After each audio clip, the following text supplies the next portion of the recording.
ਸਤਿ ਸ਼੍ਰੀ ਅਕਾਲ। ਤੁਸੀਂ ਦੇਖ ਰਹੇ ਹੋ ਪੰਜਾਬ ਮੇਲ USA TV। ਮੈਂ ਹਾਂ ਬरुण ਕੌਰ ਮਾਨ। ਖਬਰਾਂ ਦੇ ਇਸ ਬੁਲੇਟਿਨ 'ਚ ਤੁਹਾਡਾ ਸਵਾਗਤ ਹੈ। ਖਬਰਾਂ ਦੇ ਇਸ ਬੁਲੇਟਿਨ ਦੇ ਸਪਾਂਸਰ ਹਨ real estate broker Mohan Cheema. Real estate ਦੀ ਦੁਨੀਆ 'ਚ ਮੰਨਿਆ ਪਰਮੰਨਿਆ ਨਾਮ। ਪੇਸ਼ ਨੇ ਪਹਿਲਾਂ ਚੋਣਵੀਆਂ ਖਬਰਾਂ। ਗਲਾਸਗੋ ਦੇ ਨੌਜਵਾਨਾਂ ਵੱਲੋਂ ਕਿਸਾਨ ਸੰਘਰਸ਼ ਦੇ ਹੱਕ 'ਚ ਇਕੱਤਰਤਾ। ਅਮਰੀਕਾ 'ਚ ਅੱਜ ਤੋਂ ਲੱਗੇਗੀ ਮੋਡਰਨਾ ਦੀ ਵੈਕਸੀਨ। यूरोपियन पार्लीमेंट सामने किसानां दे हक विच प्रदर्शन। सरकार नाल गलबात दे सद्दे ते किसान अज लैणगे फैसला। भुख हड़ताल भी रहेगी जारी। किसानां ने खेतीबाड़ी कानूनां दे विरोध च PM दी मन की बात प्रोग्राम दौरान थाली वजाउण दी कीती अपील। किसानां दे हक विच आस्ट्रेलिया च भारी इकट्ठ। कैनेडा च भारती मूल दी मंत्री बीबी सानी ने किसानां दे हक च दिता ठोकवां बयान। ब्रिटेन च कोरोना का नवा वेरीएंट मिलने तो बाद सेहत मंत्रालय ने कल बुलाई तुरंत मीटिंग। ज़्यादातर आस्ट्रेलियाई कोविड-19 के टीके लिए भुगतान करने लिए तैयार एक सर्वे। पेश ने हुण खबरां विस्तार नाल।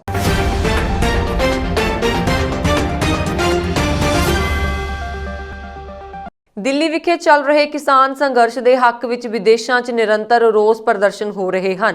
ग्लासगो के गुरुद्वारा एल्बर्ट ड्राइव विखे स्थानक नौजवानों वालों विशेष इकत्तरता करके किसान संघर्ष के हक विच हाँ का नारा मारिया गया। गुरुद्वारा साहिब प्रबंधकी कमेटी के प्रधान लुबाया सिंह महंबी ने संबोधन करदियां भारत सरकार नूं अपील की कि जिद किसी मामले का हल नहीं हुंदी। सरकार नूं चाहीदा है कि वो किसान जथेबंदियां नाल संवाद रचा के वधदे जा रहे पाड़े नूं मिटाउण दी कोशिश करे। इस समय नौजवान आगू तजिंदर सिंह भुल्लर, दीपिंदर सिंह, सुखचैन, सुख मीनिया, मक्खण सिंह, गुरभजन सिंह, चरणजीत सिंह आदि वल्लों भी विचार पेश किए गए। नौजवानों ने कहा कि वो संघर्ष कर रहे किसानों के मोढे नाल मोढा ला के खड़े हैं। इस समय स्कॉटलैंड सरकार दीआं कोरोना हदायतां की पालना करदिआं गुरुद्वारा साहिब की हदूद अंदर सीमित इकट्ठ के नियम अनुसार संकेतक रोस मुजाहरा भी किया गया। अमरीका विच कोरोना वैक्सीन लगाउण दा काम शुरू हो गया है। रोग नियंत्रण और रोकथाम केंद्रां अनुसार हुण तक 5,56,000 अमरीकियों नूं कोरोना वैक्सीन लगाई जा चुकी है। वैक्सीन लगवाउण वालियां विच उप राष्ट्रपति Mike Pence, house speaker Nancy Pelosi, senate majority leader Mitch McConnell शामिल हैं। राष्ट्रपति चुने गए जो बाइडन भी सोमवार नूं टीका लगवाउणगे। हुण तक मौजूदा राष्ट्रपति डोनाल्ड ट्रंप ने कोरोना वैक्सीन का टीका नहीं लगाया है। इस विचाले कोरोना ते बनी माहिर कमेटी ने फैसला लिया है कि हुण 75 साल तो वध उम्र के लोगों ते जरूरी सेवावां विच लगे सेवा कर्मचारी जिवें कि अग बुझाऊ कर्मचारी, अध्यापक ਅਤੇ ग्रोसरी स्टोरी वर्करां नूं दूजे वैक्सीन प्रोग्रामां दे तहत टीका लगाया जाएगा। फिलहाल कोरोना वॉरियर्स नूं खुराक दी जा रही है। दरअसल अमरीकी फूड एंड ड्रग्स एडमिनिस्ट्रेशन ने फाइजर तो बाद मॉडर्ना दी वैक्सीन दी एमरजेंसी वरतों नूं मंजूरी दे दी है। मॉडर्ना दी वैक्सीन अज तो लगनी शुरू हो जाएगी।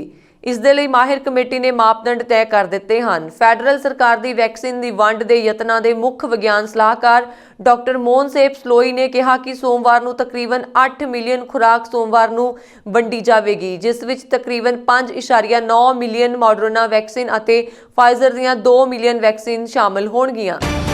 किसान अंदोलन की हमायत विच विश्व भर विच वसदे लोकां वल्लों रोस प्रदर्शन जारी हैं। यूरोप की राजधानी ब्रसल्स विच यूरोपीयन पार्लीमेंट सामने पंजाबियों ने किसानी घोल की हमायत विच रोस मुजाहरा किया, जिस विच बेल्जियम के कोने-कोने विचों किसान मजदूर हमायत पहुंचे।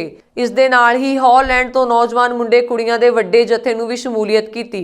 प्रदर्शनकारियों ने किसान पक्षी नारियां नाल लिखियां होईयां सफेद रंग दीआं कोटियां पाईयां होईयां सन। वर्ल्ड सिख पार्लीमेंट के 4 नुमाइंदियां जर्मनी तो भाई गुरचरण सिंह गुराया, फ्रांस तो प्रितपाल सिंह वरियाणा, हॉलैंड तो हरजीत सिंह गिल वालों हाजरी भरी गई। जर्मनी तो हरविंदर सिंह, गुरपाल सिंह पाला, कुलदीप सिंह, हॉलैंड तो जसविंदर सिंह, बलजिंदर सिंह, फ्रांस तो सतनाम सिंह, बेल्जियम के खेड क्लबां शेरे पंजाब, चढ़दी कला, NRI ਅਤੇ जंग क्लब के अहुदेदारां ने इस मुजाहरे विच हिस्सा लिया। खेतीबाड़ी कानूनां विरुद्ध किसानां दे अंदोलन का अज 26वां दिन है। किसान अज भुख हड़ताल करनगे। रोजाना 11 किसान 24 घंटे की भुख हड़ताल ते बैठणगे। हरियाणा विच 25 तो 27 दसंबर तक टोल फ्री किए जाणगे। इस दा ऐलान किसानां वल्लों ऐतवार नूं कीता गया। ਇਸ ਤੋਂ ਸਿਰਫ 5 ਘੰਟੇ ਬਾਅਦ ਸਰਕਾਰ ਨੇ ਗੱਲਬਾਤ ਦੇ ਸੱਦੇ ਲਈ ਇੱਕ ਪੱਤਰ ਭੇਜਿਆ, ਜਿਸ ਵਿੱਚ ਕਿਸਾਨਾਂ ਨੂੰ ਤਰੀਕ ਤੈਅ ਕਰਨ ਲਈ ਕਿਹਾ ਗਿਆ ਹੈ। ਇਸ ਬਾਰੇ ਕਿਸਾਨ ਅੱਜ ਫੈਸਲਾ ਲੈਣਗੇ। ਇਸ ਸੰਬੰਧੀ ਕੇਂਦਰੀ ਗ੍ਰਹਿ ਮੰਤਰੀ ਅਮਿਤ ਸ਼ਾਹ ਨੇ ਐਤਵਾਰ ਨੂੰ ਬੰਗਾਲ ਵਿੱਚ ਕਿਹਾ ਕਿ ਖੇਤੀਬਾੜੀ ਮੰਤਰੀ ਨਰਿੰਦਰ ਸਿੰਘ ਤੋਮਰ ਅਤੇ ਕਿਸਾਨਾਂ ਵਿਚਾਲੇ 1-2 ਦਿਨਾਂ ਵਿੱਚ ਮੀਟਿੰਗ ਹੋ ਸਕਦੀ ਹੈ। ਦੂਜੇ ਪਾਸੇ ਕਿਸਾਨ ਨੇਤਾਵਾਂ ਨੇ ਐਤਵਾਰ ਨੂੰ ਕੁੰਡਲੀ ਬਾਰਡਰ ਤੇ ਬੈਠਕ ਕਰਨ ਤੋਂ ਬਾਅਦ ਐਲਾਨ ਕੀਤਾ ਕਿ 27 ਦਸੰਬਰ ਨੂੰ ਪ੍ਰਧਾਨ ਮੰਤਰੀ ਨਰਿੰਦਰ ਮੋਦੀ ਜਦੋਂ ਤੱਕ ਮਨ ਕੀ ਬਾਤ ਕਰਨਗੇ ਥਾਲੀ ਵਜਾਉਣਗੇ। ਦੱਸ ਦਈਏ ਕਿ ਬੀਤੇ ਦਿਨ ਕਿਸਾਨਾਂ ਨੇ ਐਲਾਨ ਕੀਤਾ ਕਿ ਕਿਸਾਨਾਂ ਵੱਲੋਂ 23 ਦਸੰਬਰ ਨੂੰ ਕਿਸਾਨ ਦਿਵਸ ਮਨਾਇਆ ਜਾਵੇਗਾ। ਕਿਸਾਨ ਜਥੇਬੰਦੀਆਂ ਨੇ ਅਪੀਲ ਕੀਤੀ ਹੈ ਕਿ ਇਸ ਦਿਨ ਦੇਸ਼ ਭਰ ਦੇ ਲੋਕ ਇੱਕ ਦਿਨ ਦਾ ਵਰਤ ਰੱਖਣ। 26 ਅਤੇ 27 ਦਸੰਬਰ ਨੂੰ ਕਿਸਾਨ ਐਨਡੀਏ ਵਿੱਚ ਸ਼ਾਮਲ ਪਾਰਟੀਆਂ ਦੇ ਨੇਤਾਵਾਂ ਨੂੰ ਮਿਲਣਗੇ ਅਤੇ ਉਹਨਾਂ ਨੂੰ ਅਪੀਲ ਕਰਨਗੇ ਕਿ ਉਹ ਸਰਕਾਰ ਤੇ ਦਬਾਅ ਬਣਾਉਣ ਅਤੇ ਤਿੰਨਾਂ ਕਾਨੂੰਨਾਂ ਨੂੰ ਵਾਪਸ ਕਰਵਾਉਣ। ਅਜਿਹਾ ਨਾ ਕਰਨ ਤੇ ਉਹਨਾਂ ਦੇ ਵਿਰੁੱਧ ਪ੍ਰਦਰਸ਼ਨ ਵੀ ਸ਼ੁਰੂ ਕੀਤੇ ਜਾਣਗੇ। ਅਡਾਨੀ ਅੰਬਾਨੀ ਦਾ ਬਾਈਕਾਟ ਜਾਰੀ ਰਹੇਗਾ। ਇਸ ਤੋਂ ਇਲਾਵਾ ਆੜ੍ਹਤੀਆਂ ਤੇ ਛਾਪੇਮਾਰੀ ਦੇ ਵਿਰੋਧ ਵਿੱਚ ਕਿਸਾਨ ਇਨਕਮ ਟੈਕਸ ਦਫ਼ਤਰਾਂ ਦੇ ਬਾਹਰ ਰੋਸ ਪ੍ਰਦਰਸ਼ਨ ਵੀ ਕਰਨਗੇ। ਨਵੇਂ ਖੇਤੀਬਾੜੀ ਕਾਨੂੰਨਾਂ ਵਿਰੁੱਧ ਕਿਸਾਨਾਂ ਦਾ ਅੰਦੋਲਨ 26ਵੇਂ ਦਿਨ ਵੀ ਜਾਰੀ ਹੈ। ਕਿਸਾਨਾਂ ਨੇ ਅੱਜ ਖੇਤੀਬਾੜੀ ਕਾਨੂੰਨਾਂ ਵਿਰੁੱਧ ਇੱਕ ਰੋਜ਼ਾ ਭੁੱਖ ਹੜਤਾਲ ਦਾ ਐਲਾਨ ਕੀਤਾ ਹੈ। ਸਵਰਾਜ ਅਭਿਆਨ ਦੇ ਨੇਤਾ ਯੋਗੇਂਦਰ ਯਾਦਵ ਨੇ ਕਿਹਾ ਹੈ ਕਿ 21 ਦਸੰਬਰ ਨੂੰ ਕਿਸਾਨ ਖੇਤੀਬਾੜੀ ਕਾਨੂੰਨਾਂ ਖਿਲਾਫ ਸਾਰੀਆਂ ਧਰਨੇ ਵਾਲੀਆਂ ਥਾਵਾਂ ਤੇ 24 ਘੰਟੇ ਦਾ ਵਰਤ ਸ਼ੁਰੂ ਕਰਨਗੇ। ਇਸ ਦੇ ਨਾਲ ਹੀ ਭਾਰਤੀ ਕਿਸਾਨ ਯੂਨੀਅਨ ਦੇ ਆਗੂ ਜਗਜੀਤ ਸਿੰਘ ਡੱਲੇਵਾਲਾ ਨੇ ਸਾਰੇ ਕਿਸਾਨਾਂ ਨੂੰ ਅਪੀਲ ਕੀਤੀ ਹੈ ਕਿ ਉਹ ਸਤੰਬਰ 27 ਨੂੰ ਸਵੇਰੇ 11 ਵਜੇ ਪ੍ਰਧਾਨ ਮੰਤਰੀ ਦੇ ਮਨ ਕੀ ਬਾਤ ਪ੍ਰੋਗਰਾਮ ਦੌਰਾਨ ਪੂਰੇ ਸਮੇਂ ਥਾਲੀ ਵਜਾਉਂਦੇ ਰਹਿਣ। ਉਹਨਾਂ ਕਿਹਾ, ਅਸੀਂ ਸਾਰਿਆਂ ਨੂੰ ਅਪੀਲ ਕਰਦੇ ਹਾਂ ਕਿ 27 ਦਸੰਬਰ ਨੂੰ ਪ੍ਰਧਾਨ ਮੰਤਰੀ ਮੋਦੀ ਦੇ ਮਨ ਕੀ ਬਾਤ ਪ੍ਰੋਗਰਾਮ ਦੌਰਾਨ ਜਦੋਂ ਤੱਕ ਉਹ ਬੋਲਦੇ ਰਹਿੰਦੇ ਹਨ, ਸਾਰੇ ਆਪਣੇ ਘਰਾਂ 'ਚ ਥਾਲੀਆਂ ਵਜਾਉਣ।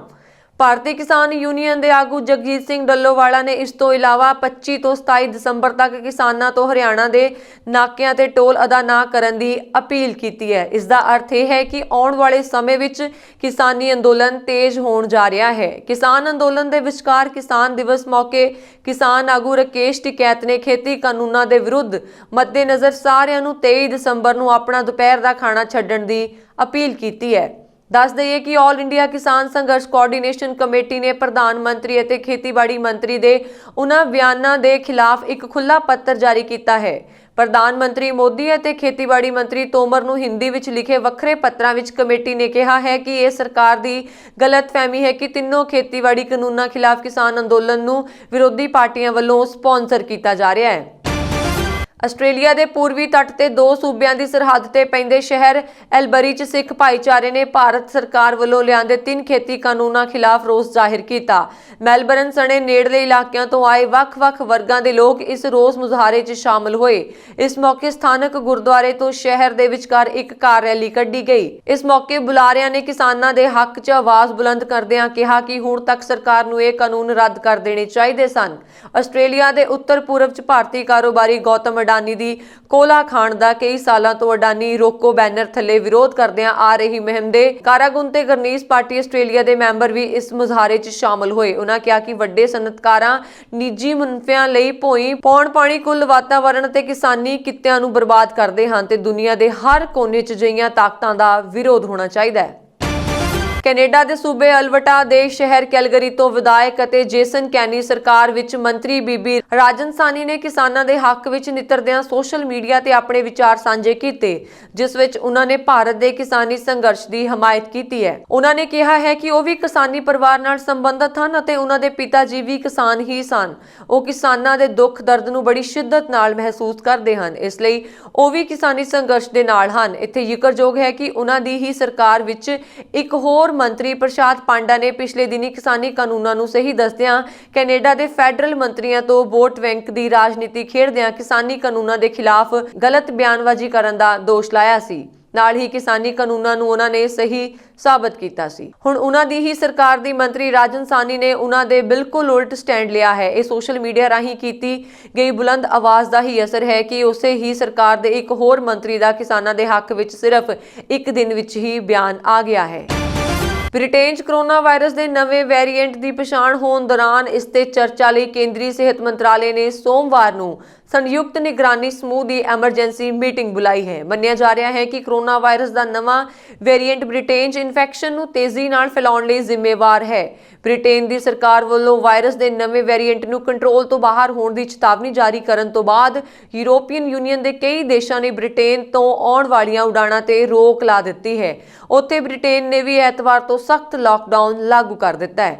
ਇੱਕ ਸੂਤਰ ਨੇ ਪੀਟੀਆਈ ਭਾਸ਼ਾ ਨੂੰ ਦੱਸਿਆ ਕਿ ਬ੍ਰਿਟੇਨ 'ਚ ਕਰੋਨਾ ਵਾਇਰਸ ਦੇ ਨਵੇਂ ਵੇਰੀਐਂਟ ਦੇ ਚੱਲਦੇ ਇਸ ਤੇ ਚਰਚਾ ਲਈ ਸਿਹਤ ਸੇਵਾ ਦੇ ਡਾਇਰੈਕਟਰ ਜਨਰਲ ਦੀ ਪ੍ਰਧਾਨਗੀ 'ਚ ਸੋਮਵਾਰ ਨੂੰ ਸੰਯੁਕਤ ਨਿਗਰਾਨੀ ਸਮੂਹ ਦੀ ਮੀਟਿੰਗ ਹੋਵੇਗੀ। ਭਾਰਤ 'ਚ ਵਿਸ਼ਵ ਸਿਹਤ ਸੰਗਠਨ ਦੇ ਪ੍ਰਤੀਨਿਧੀ ਡਾਕਟਰ ਰੋਡਰੀਗੋ ਐਚ ਅਫਰਿਨ ਦੀ ਮੀਟਿੰਗ 'ਚ ਸ਼ਾਮਲ ਹੋ ਸਕਦੇ ਹਨ, ਜੋ ਕਿ JMG ਦੇ ਮੈਂਬਰ ਹਨ।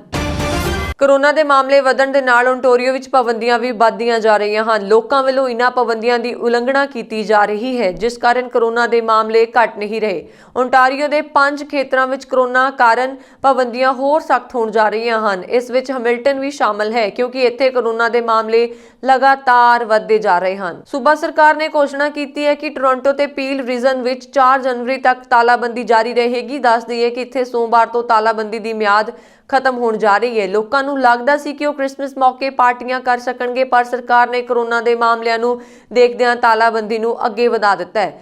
ਸਾਰੇ ਗੈਰ ਜ਼ਰੂਰੀ ਕੰਮਾਂ ਵਾਲੇ ਅਦਾਰੇ ਤੇ ਦੁਕਾਨਾਂ ਨੂੰ ਬੰਦ ਰੱਖਣ ਦਾ ਫੈਸਲਾ ਲਿਆ ਗਿਆ ਹੈ। ਹੈਮਿਲਟਨ ਵਿੱਚ ਤਾਲਾਬੰਦੀ ਰਹੇਗੀ। ਇਸ ਦੇ ਨਾਲ ਹੀ ਬ੍ਰੈਂਟ ਕਾਉਂਟੀ ਹੈਲਥ ਯੂਨਿਟ ਅਤੇ ਨਿਆਰੀ ਰੀਜਨ ਵਿੱਚ ਰੈੱਡ ਜ਼ੋਨ ਰਹੇਗਾ। ਕਿੰਗਸਟਨ, ਫੰਟੈਨਿਕ ਅਤੇ ਲੈਨਿਕਸ ਅਤੇ ਐਡਿੰਗਟਨ ਪਬਲਿਕ ਹੈਲਥ ਨੂੰ ਔਰੇਂਜ ਜ਼ੋਨ ਵਿੱਚ ਰੱਖਿਆ ਜਾਵੇਗਾ। ਹੈਮਿਲਟਨ ਵਿੱਚ ਹਫ਼ਤੇ ਦੇ ਡਾਟੇ ਮੁਤਾਬਕ ਕੋਰੋਨਾ ਮਾਮਲੇ 'ਚ 40% ਵਧੇ ਹਨ। ਇਸੇ ਕਾਰਨ ਇਹ ਫੈਸਲਾ ਲਿਆ ਗਿਆ ਹੈ। ਦੱਸ ਦਈਏ ਕਿ 4-5 ਦਿਨਾਂ ਤੋਂ ਓਨਟਾਰੀਓ ਵਿੱਚ ਕੋਰੋਨਾ ਦੇ ਮਾਮਲੇ 2000 ਤੋਂ ਵੱਧ ਦਰਜ ਹੋ ਰਹੇ ਨੇ ਤੇ ਬੀਤੇ ਦਿਨਾਂ ਤੋਂ ਇਹ 2400 ਤੋਂ ਵੀ ਪਾਰ ਚਲੇ ਗਏ ਸਨ। ਇਸ ਕਾਰਨ ਸੂਬੇ ਦੇ ਮੁੱਖ ਮੰਤਰੀ ਨੂੰ ਸਖਤ ਫੈਸਲਾ ਲੈਣ ਲਈ ਮਜਬੂਰ ਹੋਣਾ ਪਿਆ। ਸਾਊਦੀ ਅਰਬ ਨੇ ਬ੍ਰਿਟੇਨ ਵਿੱਚ ਕੋਰੋਨਾ ਵਾਇਰਸ ਦੇ ਪ੍ਰਕੋਪ ਨੂੰ ਦੇਖਦੇ ਹੋਏ ਇੱਕ ਹਫ਼ਤੇ ਲਈ ਦੇਸ਼ ਦੀਆਂ ਸਰਹੱਦਾਂ ਬੰਦ ਕਰਕੇ ਕੌਮਾਂਤਰੀ ਉਡਾਣਾਂ ਨੂੰ ਰੱਦ ਕਰ ਦਿੱਤਾ ਹੈ। ਅਧਿਕਾਰਕ ਸਾਊਦੀ ਪ੍ਰੈਸ ਏਜੰਸੀ ਨੇ ਅੰਦਰੂਨੀ ਮੈਡੀਕਲ ਸਰੋਤ ਦੇ ਹਵਾਲੇ ਤੋਂ ਇਹ ਰਿਪੋਰਟ ਦਿੱਤੀ ਹੈ। ਸੂਤਰਾਂ ਨੇ ਦੱਸਿਆ ਕਿ ਨਵੀਂ ਪਾਬੰਦੀ ਨੂੰ ਜ਼ਿਆਦਾਤਰ ਹਫ਼ਤੇ ਲਈ ਵਧਾਇਆ ਜਾ ਸਕਦਾ ਹੈ। SPA ਮੁਤਾਬਕ ਸਾਰੇ ਲੋਕ ਜੋ ਯੂਰਪੀ ਦੇਸ਼ਾਂ ਨਾਲ ਹੀ ਹੋਰ ਦੇਸ਼ਾਂ ਵਿੱਚ ਜਿੱਥੇ ਕੋਰੋਨਾ ਵਾਇਰਸ ਦੀ ਨਵੀਂ ਲਹਿਰ ਚੱਲ ਰਹੀ ਹੈ ਤੋਂ ਸਾਊਦੀ ਅਰਬ ਪੁੱਜੇ ਹਨ, ਉਹਨਾਂ ਨੂੰ 2 ਹਫ਼ਤਿਆਂ ਲਈ ਘਰ ਤੇ ਇਕਾਂਤਵਾਸ ਰਹਿਣਾ ਪਵੇਗਾ ਅਤੇ ਜੋ ਲੋਕ ਪਿਛਲੇ 3 ਮਹੀਨਿਆਂ ਵਿੱਚ ਇਨ੍ਹਾਂ ਦੇਸ਼ਾਂ ਦਾ ਦੌਰਾ ਕਰ ਚੁੱਕੇ ਹਨ, ਉਹਨਾਂ ਨੂੰ ਕੋਰੋਨਾ ਪ੍ਰੀਖਣ ਕਰਾਉਣਾ ਜ਼ਰੂਰੀ ਹੋਵੇਗਾ। ਆਸਟ੍ਰੇਲੀਆ ਵਿੱਚ ਕੀਤੇ ਇੱਕ ਸਰਵੇਖਣ 'ਚ ਸਾਹਮਣੇ ਆਇਆ ਹੈ ਕਿ ਦੇਸ਼ ਦੇ ਜ਼ਿਆਦਾਤਰ ਲੋਕ ਕੋਰੋਨਾ ਵਾਇਰਸ ਦਾ ਟੀਕਾ ਜਲਦੀ ਪ੍ਰਾਪਤ ਕਰਨ ਲਈ ਭੁਗਤਾਨ ਕਰਨ ਲਈ ਤਿਆਰ ਹਨ। ਅੰਤਰਰਾਸ਼ਟਰੀ ਸਰਵੇਖਣ ਜੋ ਕਿ ਆਸਟ੍ਰੇਲੀਅਨ ਸਲਾਹਕਾਰ ਫਾਰਮਾਸਿਟੀ ਸਮੂਹ ਦੁਆਰਾ ਕੀਤਾ ਗਿਆ ਵਿੱਚ ਪਾਇਆ ਗਿਆ ਹੈ ਕਿ 72% ਆਸਟ੍ਰੇਲੀਆਈ 57% ਅਮਰੀਕਨ ਦੇ ਮੁਕਾਬਲੇ ਟੀਕੇ ਲਗਾਉਣ ਲਈ ਤਿਆਰ ਹਨ। 12% ਆਸਟ੍ਰੇਲੀਆਈ ਲੋਕਾਂ ਨੇ ਕਿਹਾ ਹੈ ਕਿ ਉਹ ਕਿਸੇ ਵੀ ਕੀਮਤ ਤੇ ਜਲਦੀ ਟੀਕਾ ਲਗਵਾਉਣ ਦਾ ਭੁਗਤਾਨ ਕਰਨਗੇ ਅਤੇ 43% ਨੇ ਕਿਹਾ ਹੈ ਕਿ ਉਹ ਘੱਟ ਸਮੇਂ ਵਿੱਚ ਟੀਕਾ ਪ੍ਰਾਪਤ ਕਰਨ ਲਈ 170 ਆਸਟ੍ਰੇਲੀਆਈ ਡਾਲਰ ਤੱਕ ਦਾ ਭੁਗਤਾਨ ਕਰਨਗੇ। ਉਧਰ ਆਸਟ੍ਰੇਲੀਆਈ ਸਰਕਾਰ ਨੇ ਬਾਰ-ਬਾਰ ਕਿਹਾ ਹੈ ਕਿ ਇਹ ਟੀਕਾ ਮੁਫਤ ਪ੍ਰਦਾਨ ਕੀਤਾ ਜਾਵੇਗਾ ਅਤੇ ਮਾਰਚ 2021 ਤੋਂ ਬਜ਼ੁਰਗ, ਕਮਜ਼ੋਰ ਤੇ ਸਿਹਤ ਕਰਮਚਾਰੀਆਂ ਨੂੰ ਪਹਿਲ ਦੇ ਤੌਰ ਤੇ ਪੜਾਅ 'ਚ ਤਰਜੀਹ ਦਿੱਤੀ ਜਾਵੇਗੀ। ਇਸ ਸਰਵੇਖਣ ਵਿੱਚ ਅੱਧੇ ਤੋਂ ਵੱਧ ਆਸਟ੍ਰੇਲੀਆਈ ਜਵਾਬ ਦੇਣ ਵਾਲਿਆਂ ਨੇ ਕਿਹਾ ਕਿ ਇਹ ਟੀਕਾ 40% ਦੇ ਮੁਕਾਬਲੇ ਵਿਕਲਪਿਕ ਹੋਣਾ ਚਾਹੀਦਾ ਹੈ। ਸਿਰਫ 43% ਆਸਟ੍ਰੇਲੀਆਈ ਲੋਕਾਂ ਨੇ ਕਿਹਾ ਕਿ ਉਹ ਕੋਵਿਡ-19 ਦੀਆਂ ਹੋਰ ਲਾਗਾਂ ਦੀ ਉਮੀਦ ਕਰਦੇ ਹਨ, ਜੋ ਕਿ ਅਮਰੀਕਾ ਵਿੱਚ 75% ਅਤੇ ਬ੍ਰਿਟੇਨ ਵਿੱਚ 73% ਹੈ। ਸੀਟੀ ਗਰੁੱਪ ਦੇ ਆਸਟ੍ਰੇਲੀਆਈ ਖੋਜ ਅਤੇ ਮੁਹਿੰਮਾਂ ਦੇ ਕਾਰੋਬਾਰ ਦੀ ਮੈਨੇਜਿੰਗ ਡਾਇਰੈਕਟਰ ਕੈਥਰੀਨ ਡਗਲਸ ਨੇ ਸੋਮਵਾਰ ਨੂੰ ਕਿਹਾ, ਆਸਟ੍ਰੇਲੀਆਈ ਲੋਕਾਂ ਨੂੰ ਆਪਣੇ ਆਪ ਨੂੰ ਮਹਾਮਾਰੀ ਦੇ ਦੌਰਾਨ ਮਿਲ ਕੇ ਕੰਮ ਕਰਨ ਦੇ ਯੋਗ ਦਿਖਾਇਆ ਹੈ। ਉਹ ਸਾਵਧਾਨੀ ਨਾਲ ਟੀਕੇ ਦੇ ਸਮਰਥਕ ਹਨ, ਸਿਰਫ ਇਹ ਯਕੀਨੀ ਬਣਾਉਣਾ ਚਾਹੁੰਦੇ ਹਨ ਕਿ ਇਸ ਨੂੰ ਲੈਣ ਤੋਂ ਪਹਿਲਾਂ ਇਹ ਸੁਰੱਖਿਅਤ ਅਤੇ ਪ੍ਰਭਾਵਸ਼ਾਲੀ ਹੋਵੇ। ਸਰਵੇਖਣ ਵਿੱਚ ਇਹ ਵੀ ਸਪਸ਼ਟ ਤੌਰ ਤੇ ਸਾਹਮਣੇ ਆਇਆ ਹੈ ਕਿ ਲੋਕ ਕੰਮਾਂ ਤੇ ਵਾਪਸ ਪਰਤਣ ਲਈ ਬਿਲਕੁਲ ਤਿਆਰ ਨਹੀਂ ਹਨ। ਅਮਰੀਕੀ ਪੱਤਰਕਾਰ ਡੇਨੀਅਲ ਪਰਲ ਦੇ ਵਕੀਲਾਂ ਦੀ ਅਗਵਾਈ ਕਰ ਰਹੇ ਇੱਕ ਵਕੀਲ ਨੇ ਪੱਤਰਕਾਰ ਦੀ ਹੱਤਿਆ ਮਾਮਲੇ 'ਚ ਮੁੱਖ ਦੋਸ਼ੀ ਦਾ ਹੱਥ ਨਾਲ ਲਿਖਿਆ ਇੱਕ ਪੱਤਰ ਪਾਕਿਸਤਾਨ ਦੀ ਸੁਪਰੀਮ ਕੋਰਟ 'ਚ ਪੇਸ਼ ਕੀਤਾ ਹੈ, ਜਿਸ ਉਸਨੇ ਦਾਅਵਾ ਕੀਤਾ ਹੈ ਕਿ ਉਹ ਇੱਕ ਬਲੀ ਦਾ ਬੱਕਰਾ ਸੀ ਜਿਸ ਨੂੰ ਅਮਰੀਕਾ ਦੇ ਦਬਾਅ 'ਚ ਗ੍ਰਿਫਤਾਰ ਕੀਤਾ ਗਿਆ ਸੀ, ਜਦੋਂ ਕਿ ਅਸਲੀ ਸਾਜ਼ਿਸ਼ਕਰਤਾ ਕਰਾਚੀ ਦਾ ਰਹਿਣ ਵਾਲਾ ਇੱਕ ਅੱਤਵਾਦੀ ਹੈ। ਦੀ ਵਾਲ ਸਟਰੀਟ ਜਰਨਲ ਦੇ ਦੱਖਣ ਏਸ਼ੀਆਈ ਬਿਊਰੋ ਪ੍ਰਮੁੱਖ ਪਰਲ ਦਾ 2002 ਚ ਪਾਕਿਸਤਾਨ 'ਚ ਉਸ ਸਮੇਂ ਅਗਵਾ ਕਰਕੇ ਸਿਰ ਕਲਮ ਕਰ ਦਿੱਤਾ ਗਿਆ ਸੀ ਜਦੋਂ ਉਹ ਪਾਕਿਸਤਾਨ ਦੀ ਖੂਫੀਆ ਏਜੰਸੀ ISI ਅਤੇ ਅਲ-ਕਾਇਦਾ ਵਿਚਾਲੇ ਸੰਬੰਧਾਂ ਤੇ ਇੱਕ ਸਟੋਰੀ ਤੇ ਕੰਮ ਕਰ ਰਿਹਾ ਸੀ। ਬ੍ਰਿਟੇਨ 'ਚ ਜੰਮੇ ਅਲ-ਕਾਇਦਾ ਨੇਤਾ ਅਹਿਮਦ ਉਮਰ ਸਾਇਦ ਸ਼ੇਖ ਅਤੇ ਉਸਦੇ 3 ਸਾਥੀਆਂ ਨੂੰ ਪਰਲ ਦੇ ਅਗਵਾ ਅਤੇ ਹੱਤਿਆ ਦੇ ਮਾਮਲੇ 'ਚ ਦੋਸ਼ੀ ਰੋਕਿਆ ਗਿਆ ਅਤੇ ਸਜ਼ਾ ਸੁਣਾਈ ਗਈ ਸੀ। ਅਪ੍ਰੈਲ 'ਚ ਉਸ ਨੂੰ ਉੱਚ ਅਦਾਲਤ ਵੱਲੋਂ ਦੋਸ਼ ਮੁਕਤ ਕਰ ਦਿੱਤਾ ਗਿਆ ਅਤੇ ਉਸ ਦੀ ਦੋਸ਼ ਮੁਕਤੀ ਖਿਲਾਫ ਅਪੀਲ ਉੱਤੇ ਉੱਚ ਅਦਾਲਤ 'ਚ ਸੁਣਵਾਈ ਕੀਤੀ ਜਾ ਰਹੀ ਹੈ। ਐਕਸਪ੍ਰੈਸ ਟ੍ਰਿਬਿਊਨ ਦੀ ਐਤਵਾਰ ਦੀ ਖਬਰ ਅਨੁਸਾਰ ਪਰਲ ਦੇ ਮਾਤਾ-ਪਿਤਾ ਦੇ ਵਕੀਲ ਫੈਜ਼ਲ ਸਿੱਦੀਕੀ ਨੇ ਉੱਚ ਅਦਾਲਤ 'ਚ ਇੱਕ ਹੱਥੀਂ ਲਿਖਿਆ ਪੱਤਰ ਪੇਸ਼ ਕੀਤਾ ਹੈ, ਜਿਸ 'ਚ ਸ਼ੇਖ ਨੇ ਦਾਅਵਾ ਕੀਤਾ ਹੈ ਕਿ ਅਸਲੀ ਅਪਰਾਧੀ ਕਰਾਚੀ ਦਾ ਅੱਤਵਾਦੀ ਅਤਾਉਰ ਰਹਿਮਾਨ ਹੈ। ਸਿੱਦੀਕੀ ਨੇ ਸੁਪਰੀਮ ਕੋਰਟ ਨੂੰ ਦੱਸਿਆ ਕਿ ਇਹ ਪੱਤਰ 19 ਜੁਲਾਈ 2019 ਨੂੰ ਉੱਚ ਅਦਾਲਤ ਸਾਹਮਣੇ ਪੇਸ਼ ਕੀਤਾ ਗਿਆ ਸੀ। ਪੱਤਰ 'ਚ ਸ਼ੇਖ ਨੇ ਦਾਅਵਾ ਕੀਤਾ ਹੈ ਕਿ ਉਹ ਇੱਕ ਕੁਰਬਾਨੀ ਦਾ ਵਕਰਾ ਸੀ ਜਿਸ ਨੂੰ ਅਮਰੀਕੀ ਦਬਾਅ 'ਚ ਗ੍ਰਿਫਤਾਰ ਕੀਤਾ ਗਿਆ ਅਤੇ ਅਸਲੀ ਅਪਰਾਧੀ ਰਹਿਮਾਨ ਹੈ। ਪੱਤਰ ਨੂੰ ਪਰਲ ਹੱਤਿਆ ਮਾਮਲੇ ਦੇ 4 ਦੋਸ਼ੀਆਂ ਨੂੰ ਦੇਸ਼ ਮੁਕਤ ਕੀਤੇ ਜਾਣ ਦੇ ਖਿਲਾਫ ਅਪੀਲ ਉੱਤੇ ਸੁਣਵਾਈ ਦੌਰਾਨ ਪੇਸ਼ ਕੀਤਾ ਗਿਆ। ਖਬਰ ਅਨੁਸਾਰ ਸੁਪਰੀਮ ਕੋਰਟ ਇਸ ਉੱਤੇ ਸੁਣਵਾਈ 4 ਜਨਵਰੀ ਨੂੰ ਕਰੇਗੀ।